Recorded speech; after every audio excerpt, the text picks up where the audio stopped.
Nintendo Land is the best game to come out on the Wii U. It may have been forgettable for the most people, but it is a hidden gem. And it's okay because it launched on Nintendo's best console to ever exist. Okay, I'll stop. I'll stop with the jokes. See, I remember that Christmas oh so well. See, Nintendo Land was supposed to be in the conversation of both Wii Sports and Wii Sports Resorts. While it paled in comparison on sales to the both, it did have the exact same charm as the two. This video is not a rehash of Nintendo Land's history and what made it so great. It's about what I enjoyed when I was younger, what changed my life, and this video series is the same thing too. Making a pretty fun series called the 12 Days of Gaming. Essentially, I'm telling you about games that affected my childhood around Christmas time, and I just want to share that love with you, and hopefully you can share that love with me in the comment section and sharing with some friends. There are 12 attractions to this game, but every single time I booted it up, my cousins and I would play at least 4. And the first one we're talking about is Metroid Blast. Man, this attraction gave Metroid an amazing rep for me. At the time, I actually had no interest in playing anything Metroid related, not even game, the series, not even in Smash Bros. You could not convince me to play Samus, but I got a little convinced when I saw Zero Suit Samus, but as like anybody else. I would always play this game with my cousins because it's a multiplayer game and it just isn't fun playing solo, even though this attraction would allow you to do so. When playing, we each have our own suit. We were dripped out, baby. I mean, I didn't think there were this many costumes of Samus, and I was like, oh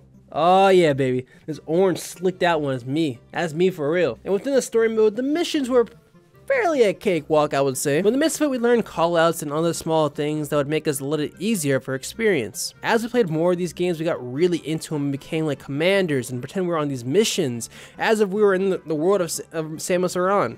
Some of the characters would have their own death scenes and stage deaths, like it's a movie. 30 missions at your disposal. We'd create some incredibly good skits, but the real fun came in this mode right here. You go up to 4 players who can play as the Morph Soups, and then we also have someone in the big based badass gamepad, which is just a shit. You're essentially playing a game of hide and seek that can turn into a shootout. With 5 different maps, you had a plethora of ideas to choose from. So many places to hide, so many places to jump from, so many unique scenarios that you never thought you'd be able to get out of. I remember hiding in corners in my Morph Ball suit and just be able to hear the rumble of my cousin's airship flying real low next to me, only to get a sneak attack at the end. The more I played this game, I actually feel like I was a pro. I feel like I can go into worlds. I feel like it's like a championship series for me. But let me settle down. Let me calm down. There were a few power-ups that you were able to get within the levels, ones that would help you plan strategies and also just aid you in a way, like a huge heart box. My favorite part about this game is before you even start this mode, you can change each party's lives. So for example, you can put the airship having 3 lives, 6 lives. Some Morph Suits can have 3 lives, 5 lives. It really didn't matter. It all adjusted to your difficulty and how you want to play the game.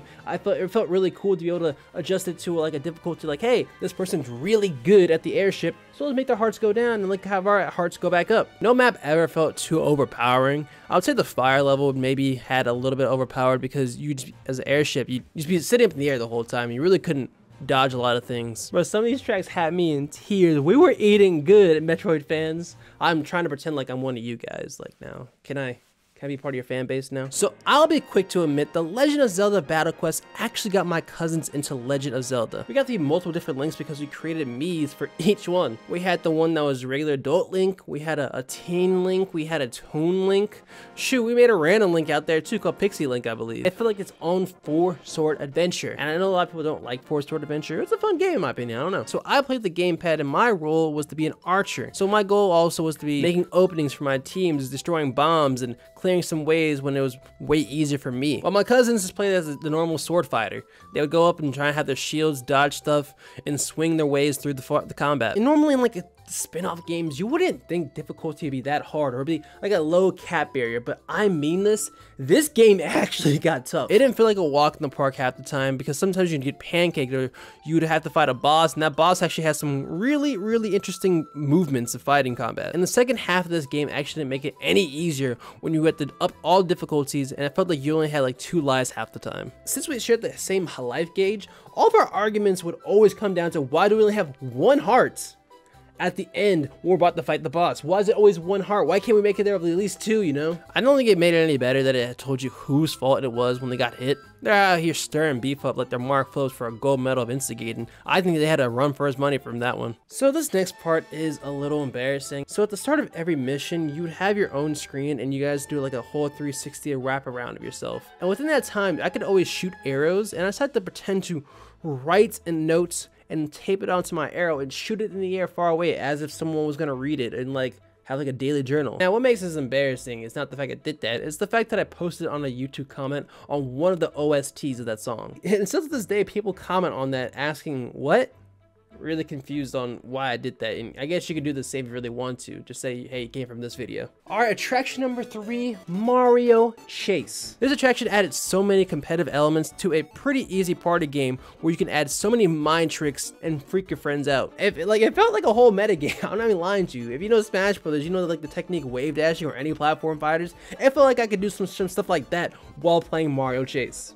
Boy, the way I was crossing people's ankles, it kind of felt like I could be on a TikTok highlight reel. Like, for example, on the slide map, we learned that you can take shortcuts by skipping the second slide. See, one of my favorite power plays was always walking up to the star slowly and knowing that no one else was going to be able to stop me. And as soon as I got that star, oh, it was go time. I was running over every single person in sight. I don't care who you were. Our bag of tricks were crazy. I had so many pockets of shenanigans that I could throw at my friends, my cousins. And honestly, they would do the exact same thing to me too. They got me a couple times too, and I was a little embarrassed. I was the oldest one of us all. The oldest one shouldn't be getting juked out like that. See, I would love to see some form of expansion of this game. Maybe if there's a Nintendo Land 2, or maybe make it a standalone game. The hide and seek aspect of this game is really cool, and I hope they could do it again. Maybe add a little more maps, Nintendo. You're probably not gonna watch this video, but you should sponsor me anyway. Animal Crossing, Sweet Day. Yeah, let's just ride on that music for a little bit. So this game may only have 2 maps, which is a shame, but those 2 maps felt fun. For how gorgeous they looked and me not playing a single Animal Crossing game up to this point, I still cross people's ankles. They don't call it Animal Crossing for nothing. What this attraction offers in comparison to Mario Chase is a lot more simplicity and a lot more teamwork. See, in a collaborative effort, the skill as the runners honestly has a crazy high skill ceiling. Seeing you have to separate, drop candies, and keep running away from the chasers, all while not, you know, doing it in a time limit as well. What honestly made this game really funny is when you would drop candies, your mouth go like, oh. You know exactly what I mean. You see them running away and dropping the pieces of candy. It was pretty fried, not gonna lie. I honestly don't know how easy or hard this game is when you get to the point of having 5 players. Like, I know the difficulty can be easier with more people, but let's be honest, at the same time, with that many people, I feel like there's one person who's a liability on your team at all times. I think it's funny, you know, it's like Christmas time.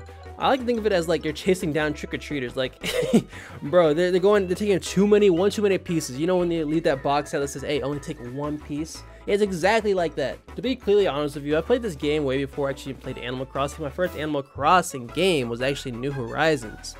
I actually got it the night of it dropped. It was, and that was a fun like 3 months while playing that game. I'm not gonna lie to you. But I want to note one more thing that was like really magical that I don't think many Nintendo games do today or even think of doing, and that's the overworld. The overworld experience is something underappreciated by any person who thinks of this game or talks about this game. I think I spent countless of hours trying to 100% this game by unlocking all the collectibles, becoming a gambling addict in the process, and then making sure that the jukebox is filled all the way out. But the charm of this game is unmatched to a lot of new games out there, like let's say Nintendo Switch Sports. We really need them to go back to the kitchen with some of these games, and hopefully they can bring some of that charm. And I feel like Nintendo Switch actually loses a lot of that. That's not the Wii and the Wii U had. All in all, I'm passionate about this game. Monique is one of the coolest characters that needs her own side story, and it shaped me as a Nintendo fan today. And I hope that this game receives a sequel. I don't know what the sequel would look like. I'm not sure how it would work with the Switch, but that's not for me to contemplate. That's probably something for you to contemplate. But contemplate on subscribing, and we'll do some more of these videos soon. So I hope you enjoyed it. And really, I hope you have a great rest of the day. Take care.